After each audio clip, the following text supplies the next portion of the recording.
रामपुर गांव में हर शाम एक बहुत ही खूबसूरत मार्केट लगती थी। उसी मार्केट में दो पानीपुरी वाले थे, जिसमें रमेश के पानीपुरी के ठेले के पास लोगों की भीड़ लगती थी। वहीं मुकेश के ठेले पर ज्यादा लोग नहीं आते थे। अरे मुकेश भाई, लोग तुम्हारे पास पानीपुरी लेने क्यों नहीं आते? अब इस बारे में मैं कुछ नहीं कह सकता भाई साहब। ठीक है, तो तुम मुझे अपनी पानीपुरी खिलाओ। मुकेश ने उन लोगों को पानीपुरी खिलाया। भाई साहब, तुम्हारी पानीपुरी का स्वाद बहुत अच्छा है। पता नहीं लोग उसके ठेले पर ही क्यों जाते हैं। पानीपुरी खाकर दोनों ग्राहक वहां से चले गए। धीरे धीरे शाम हो गई और वो वापस घर आ गया। क्या हुआ, आपका मुंह क्यों लटका हुआ है? आज भी धंधा नहीं हुआ क्या? क्या बताऊं ममता, रोज रोज का यही झमेला है।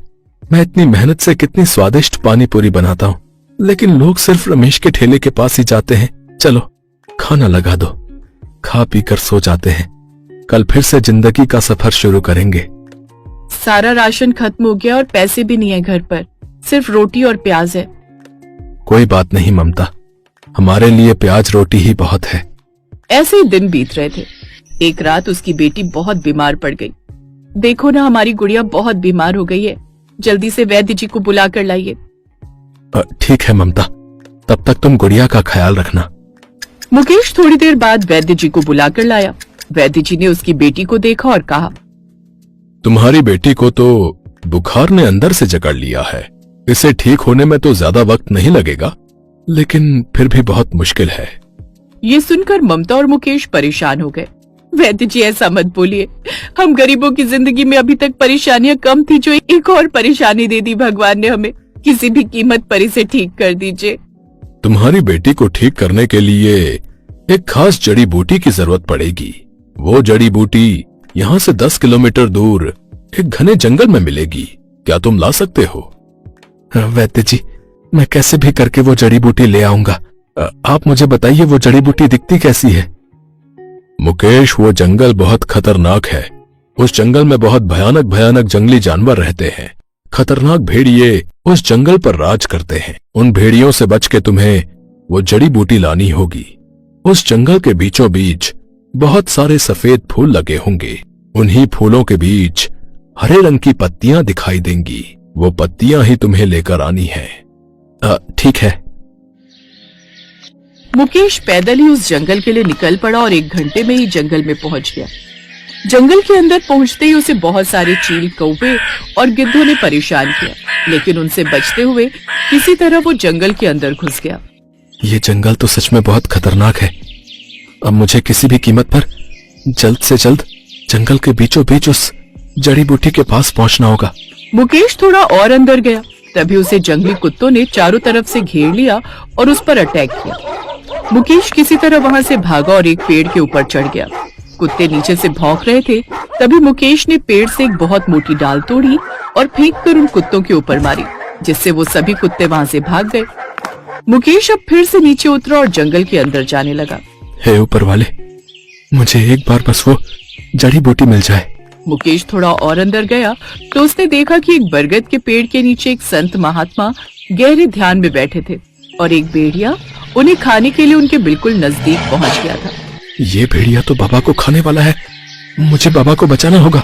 वो भेड़िया बाबा की गर्दन को लगभग पकड़ ही चुका था कि तभी मुकेश पीछे से एक बहुत बड़ा डंडा लेकर पहुंचा और भेड़िए को मारने लगा।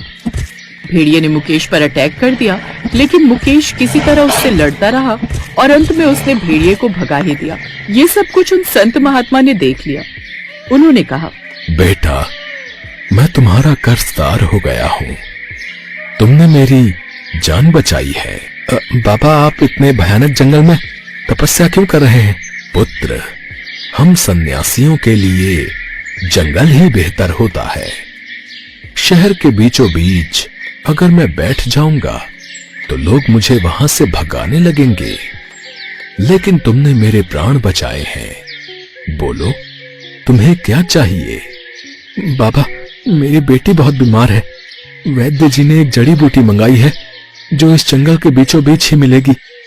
वो मुझे कहाँ मिलेगी, क्या आप बता सकते हैं? बाबा ने अपने कमंडल से वही जड़ी बूटी निकाली और मुकेश को दे दी। पुत्र, ये जड़ी बूटी बहुत काम की है, इसलिए मैं हमेशा इसे अपने पास रखता हूँ। ये तुम ले लो, तुम्हें इसकी अधिक आवश्यकता है। आपने तो मेरा काम बहुत आसान कर दिया बाबा, मैं चलता हूँ। रुको पुत्र, तुम्हें सिर्फ एक समस्या नहीं है, तुम्हें बहुत सारी समस्याएं हैं। तुमने मेरा जीवन बचाया है, इसीलिए मैं तुम्हें अपना ये सोने का कड़ा देता हूँ। ये लो, इसे अपने हाथों में पहन लो। बाबा, यह आपका आभूषण है, मैं इसे भला कैसे ले सकता हूँ, और इसका मैं क्या करूंगा? पुत्र, तुमने मेरा जीवन बचाया है, तो क्या मैं तुम्हारा जीवन बेहतर नहीं कर सकता? बाबा, मेरा तो बस एक ही लालच है कि मेरे बीवी बच्चे खुशहाल रहें, इससे बढ़कर मुझे कुछ नहीं चाहिए। इतना बोलकर मुकेश भागते हुए अपने घर वापस आ गया। उसने वैद्य जी को वो जड़ी बूटी दी। वैद्य जी ने जड़ी बूटी का काढ़ा बनाया और गुड़िया को पिला दिया, जिससे थोड़ी देर में ही वो पूरी तरह ठीक हो गई। मैं चलता हूँ मुकेश, अब तुम्हारी पुत्री बिल्कुल ठीक है। कोई समस्या हो तो तुम मेरी कुटिया में आ जाना। आपका बहुत बहुत धन्यवाद वैद्य जी। वैद्य जी वहाँ से चले गए। उनके जाने के बाद गुड़िया ने मुकेश के हाथ में सोने का कड़ा देखा। पापा, ये आपके हाथों में सोने का कड़ा कहाँ से आया? अरे हाँ, मैंने तो ध्यान ही नहीं दिया। मुकेश ने अपनी बेटी और पत्नी को उस जादुई कड़े के बारे में सारी बात बता दी। रात के ठीक 12 बजे ममता और मुकेश लक्ष्मी माँ का ध्यान करने लगे और देखते ही देखते थोड़ी देर बाद उनके सामने बहुत सारा धन प्रकट हो गया। ये तो चमत्कार हो गया, अब तो हमारी सारी समस्याएं खत्म हो जाएंगी।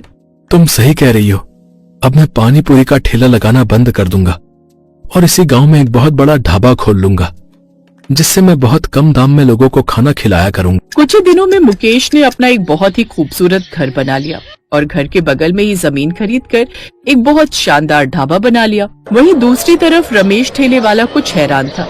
इस मुकेश ने तो ठेला लगाना ही बंद कर दिया, लगता है मेरा कंपटीशन झेल नहीं पाया। अरे नहीं नहीं रमेश भाई, अरे तुम तो दिन भर यहीं खड़े रहते हो, तुम्हें उसके बारे में शायद कुछ पता नहीं है अभी है। उसने तो बहुत बड़ा ढाबा खोल लिया है और उसका घर तो अब आलीशान हो गया है। सुबह सुबह भांग खा कर आए हो क्या? ओ भाई ओ, मैं भांग खा कर नहीं आया, समझे? मैं बिल्कुल सही कह रहा हूँ। अगर यकीन ना हो तो रात को अपना ठेला बंद करने के बाद उसके घर जाकर देख लेना। रात में अपना ठेला बंद करने के बाद रमेश मुकेश के घर के सामने पहुंच गया। मैं अपनी पानी पूरी में केमिकल डाल देता था, जिससे अगर कोई एक बार मेरी पानी पूरी खा ले तो उसे लत पड़ जाए, जिससे मेरा धंधा खूब चलने लगा। लेकिन फिर भी मैं कभी इतना बड़ा ढाबा नहीं खोल पाया, न ही अभी तक शानदार घर ही बना पाया। पता लगाना पड़ेगा। रमेश खिड़की से छुपकर मुकेश के घर के अंदर झांकने लगा। मुकेश और उसकी बीवी लक्ष्मी माँ का ध्यान कर रहे थे। देखते ही देखते उस जादुई कड़े से ढेर सारी धन वर्षा होने लगी। ओह, इसका मतलब ये सारा कमाल इस जादुई कड़े का है। इस कड़े को आज मैं चुरा कर रहूंगा। रमेश घंटों तक वहीं खड़ा रहा। जब मुकेश और ममता सो गए, तब रमेश खिड़की से अंदर गया और मुकेश के हाथ से वो जादुई कड़ा चुरा लिया। लेकिन थोड़ी ही देर में वो पत्थर की मूर्ति बन गया। सुबह जब मुकेश और ममता की नींद खुली तब, अरे ये तो रमेश की मूर्ति है। लगता है ये हमारा जादुई कड़ा चुराने आया था और हमेशा के लिए मूर्ति बन गया। रमेश ने उस मूर्ति से कड़ा उतार कर खुद पहन लिया और मुकेश की मूर्ति को ले जाकर जंगल में छोड़ आया। अब रमेश खुशी खुशी अपनी जिंदगी बिताने लगा। माँ, नींद नहीं आ रही। क्यों? मेरी बच्ची को नींद क्यों नहीं आ रही है? माँ, कोई कहानी सुना दो ना, फिर नींद आ जाएगी। अब समझी, तो कहानी सुननी है इसीलिए नींद नहीं आ रही है? हाँ, क्यों? ये कहकर नमिता ने अपनी बेटी को गुदगुदी करना शुरू कर दिया, जिससे पावनी खिलखिलाकर हंसने लगी। नमिता एक छोटे से गांव में अपने पति राघव और अपनी 6 साल की बेटी पावनी के साथ रहती थी। उसका छोटा और एक सुखी परिवार था। राघव गांव में ही सब्जी बेचता था। हाँ, तो एक बार एक राजा था और उसकी एक सुंदर सी रानी थी। नहीं माँ, ये वाली नहीं। अरे पहले सुनो तो सही, बहुत अच्छी कहानी है। नहीं, मुझे नहीं सुननी कोई राजा या फिर कोई रानी की कहानी। ओहो, फिर कौन सी कहानी सुननी है मेरी राजकुमारी को? कोई ऐसी कहानी जिसमें कोई सुपर हीरो हो। अच्छा तो चलो, आज मैं तुम्हें एक बिल्कुल नई कहानी सुनाती हूँ। कौन सी कहानी माँ?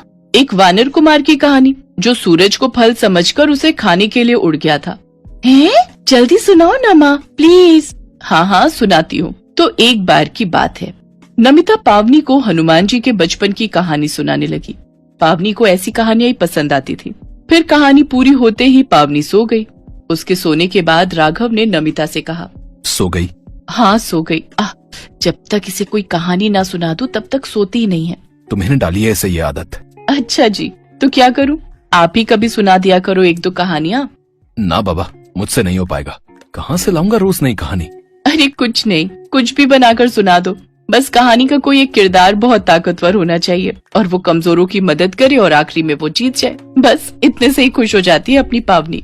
अच्छा उल्लू बनाती हो तुम उसे? उल्लू नहीं बनाती हो, बस उसका दिल बहला देती हो। हाँ, पर उल्लू बनाकर ही तो। राघव की बात पर दोनों पति पत्नी हंसने लगे। अगले दिन जब नमिता पावनी को स्कूल से लेकर आ रही थी, तभी एक मोटरसाइकिल वाला तेजी से वहाँ से गुजरा। उसके टायर से उछलकर ढेर सारी कीचड़ नमिता की साड़ी पर लग गई। इस बात पर पावनी को बहुत गुस्सा आ गया और उसने मोटरसाइकिल वाले को आवाज लगाई, ओए अंकल, दिखता नहीं है क्या? क्या बोली? मैंने कहा दिखता नहीं है क्या आपको? आपने मेरी माँ की साड़ी गंदी कर दी। हाँ, ठीक है, मैंने ठीक से देखा नहीं। वही तो मैं कह रही हूँ, ठीक से देखकर चलाओ। पावनी चुप हो जाओ। भाई साहब आप जाओ यहाँ से। बहुत तेज है आपकी बेटी, इसे तमीज सिखाओ कुछ। हाँ समझाऊंगी मैं इसे, आप जाओ। नमिता ने पावनी का हाथ जोर से पकड़ा और उसे सीधा घर ले आई। ये क्या कर रही थी तुम? मैं क्या कर रही थी? सारी गलती उन अंकल की थी। वो कितना तेज बाइक चला रहे थे। हाँ बेटा, पर ऐसे किसी से भी नहीं भिड़ जाते, समझी? आप हमेशा मुझे ही क्यों चुप करा देते हो? बेटा आते जाते लोगों से नहीं भिड़ा करते, पर वो कोई कमजोर नहीं बल्कि बदमाश अंकल थे और आपको हीरो बनकर उनकी पिटाई करनी चाहिए थी। हम दोनों मिलकर उन्हें कीचड़ में गिरा गिरा कर मारते। बाप रे, तू कितनी खतरनाक हो गई है पावनी। अगर भगवान ने तुझे कोई ऐसी शक्ति दी जिससे तू बहुत ताकतवर हो जाए, तब तो तू पता नहीं क्या कर देगी। तो मैं ना सबसे पहले उन अंकल को सबक सिखाऊंगी और फिर सारे गंदे लोगों को मार भगाऊंगी। नमिता पावनी की बात पर हंसने लगी। कुछ दिनों के बाद फिर ऐसा ही हुआ। जब पावनी अपने घर के बाहर खेल रही थी, तभी उसका पड़ोसी वहाँ से अपना डस्टबिन लेकर जाने लगा। डिब्बे में ऊपर तक कचरा भरा हुआ था और ठीक नमिता के घर के बाहर उस डस्टबिन से काफी सारा कचरा नीचे गिर गया और वो आदमी उसे उठाए बिना ही आगे बढ़ने लगा। तो पावनी ने तुरंत उस आदमी को रोककर उससे कहा, अंकल आपका कचरा गिर गया है, इसे तो उठा लो। वो मेरा कचरा नहीं है तो मैं उसे क्यों उठाऊं? कितना झूठ बोलते हो आप। अभी मैंने देखा, ये कचरा आपके ही डस्टबिन से गिरा है। अरे जा, चली जा यहाँ से, वरना। पावनी को फिर किसी से बहस करते देख नमिता फौरन घर से बाहर आई। उसने अपने पड़ोसी से माफी मांगी और पावनी को घर के अंदर ले गई। और आपने उन्हें सॉरी क्यों बोला? गलती उन अंकल की थी। बेटा मैंने तुझे समझाया था ना, ऐसे किसी से भी लड़ाई करना अच्छी बात नहीं है, पर तू है कि समझती ही नहीं। माँ, उन अंकल को सबक सिखाने की बजाय अब मुझे ही डांट रही हो। जाओ जाओ, मुझे आपसे बात नहीं करनी। ये कहकर पावनी अपने कमरे में चली गई और बिस्तर में मुंह छुपाकर रोने लगी। नमिता उसे मनाने पहुंची तो उसने देखा कि पावनी बहुत जोर जोर से रो रही थी और वो नमिता से बिल्कुल बात नहीं करना चाहती थी। तब नमिता ने उसे बड़े प्यार से कहा, अच्छा सुन, तू जानना चाहती है ना कि मैं किसी से क्यों लड़ाई नहीं करती और सबको इतनी आसानी से माफ क्यों कर देती हूँ? तो इसे समझने के लिए तुझे एक कहानी सुननी होगी, और वो भी बिल्कुल सच्ची कहानी। अच्छा तो सुनाओ, मुझे जल्दी सुनाओ वो कहानी। तो चल मेरे साथ। कहाँ ले जा रही हो माँ? चलती रहो और कहानी सुनते जाओ। तुम्हारी नानी यानी मेरी माँ, उनका नाम तो जानती हो ना तुम? हाँ, उनका नाम तो उर्मिला था ना। हाँ, पर क्या तुम्हें पता है कि तुम्हारे नाना उनको क्या कहकर बुलाते थे? मुझे नहीं पता क्या कहते थे नाना जी। वो उन्हें उड़न परी कहकर बुलाते थे। हैं? उड़न परी? पर क्यों? नाना जी ऐसे क्यों बुलाते थे नानी जी को? वो इसलिए क्योंकि तुम्हारी नानी के पास गजब की शक्तियाँ थी। वो आसमान में जहाँ चाहे उड़ सकती थी और भारी से भारी सामान बस एक हाथ से ही उठा सकती थी। हैं? क्या सच में माँ? हाँ बिल्कुल सच में। चलो मैं तुम्हें कुछ दिखाती हूँ। इतना कहकर नमिता ने अपने घर के मंदिर में रखे संदूक को खोल दिया और उसके अंदर से एक लाल रंग की पोटली निकाली। जिस वक्त नमिता पावनी को ये सब बता रही थी, उसका मुंह मंदिर की तरफ था और पीठ पावनी की तरफ। और पता है, उन्होंने कई बार मुसीबत में फंसे लोगों की जान बचाई, लेकिन फिर भी उनके बारे में कोई नहीं जानता क्योंकि वो हमेशा अपना चेहरा ढक कर रखती थी। अच्छा, तो वो तो एक सुपर हीरो हुई ना? यानी मेरी नानी एक सुपर हीरो थी, मतलब कि एक सुपर हीरोइन। हाँ, और तुम्हें पता है उन्हें वो शक्तियाँ कहाँ से मिलती थी? उनके हाथ में किसी मकड़ी ने काटा था क्या, या फिर उन्हें बिजली का झटका लगा था कभी? नहीं पगली, उनके पास एक हार था, एक जादुई हार, और जैसे ही वो अपने उस हार को पहनती थी उनके अंदर वो शक्तियाँ आ जाती थी। 1 मिनट माँ, तो वो हार अब कहाँ है और किसके पास है वो? जैसे ही पावनी ने ये सवाल पूछा तभी नमिता उसकी तरफ पलटी और वो जादुई हार नमिता के गले में था और उससे गजब का तेज निकल रहा था। उसे देखकर पावनी चीख पड़ी, ये मेरी मम्मी सुपर हीरो। धीरे से, कोई सुन लेगा। तो आपने आज तक मुझे ये बात क्यों नहीं बताई? क्योंकि कभी इसकी जरूरत ही महसूस नहीं हुई। अब पता चला तुम्हें मैं किसी से क्यों नहीं लड़ती। बेटा, ये शक्तियाँ आम आदमी की ताकत से कहीं ज्यादा है। वो नादान है, मुझे नहीं जानते और ना मैं चाहती हूँ कि वो मुझसे डरे या घबराए। माँ, मुझे उड़ना है, प्लीज मुझे आसमान की सैर कराओ ना, प्लीज। कल कराऊंगी पक्का, ठीक है? अभी तुम्हारे पापा आने वाले हैं। जैसे ही नमिता ने वो हार उतारा उसने देखा कि दरवाजे पर राघव खड़ा था। वो हैरान भी था और खुश भी था। उसे देखकर नमिता और पावनी चौंक गए। लो, मुझे पता ही नहीं था कि मेरे घर में भी एक सुपर हीरो है, पर कसम से मैं किसी को नहीं बताऊंगा। पर हाँ, अगर हो सके तो नमिता एक बार मुझे भी उड़ा देना यार। नमिता ने दोनों को अगले दिन रात में आसमान की सैर कराने का वादा किया, लेकिन अगले दिन तो कुछ और ही होने वाला था। सुबह सुबह गांव की धरती हिलने लगी। लोगों को समझते देर नहीं लगी कि भूकंप आए हैं। भूकंप के झटके बहुत तेज थे। गांव के सारे घर गिरने लगे। लोग मलबे में दबे मदद के लिए चीख रहे थे। तभी कहीं से उड़ती हुई एक औरत आई जिसने साड़ी पहनी हुई थी और उसका चेहरा एक मास्क से ढका हुआ था। उसने भारी भरकम मलबे को तुरंत उठाकर अलग रख दिया। फिर सबको बचाने के बाद वो एक घर की छत पर जाकर खड़ी हो गई। सब लोग उसके लिए तालियां बजा रहे थे, पर वो मसीहा कौन थी कोई नहीं जानता था, सिवाय राघव और पावनी के।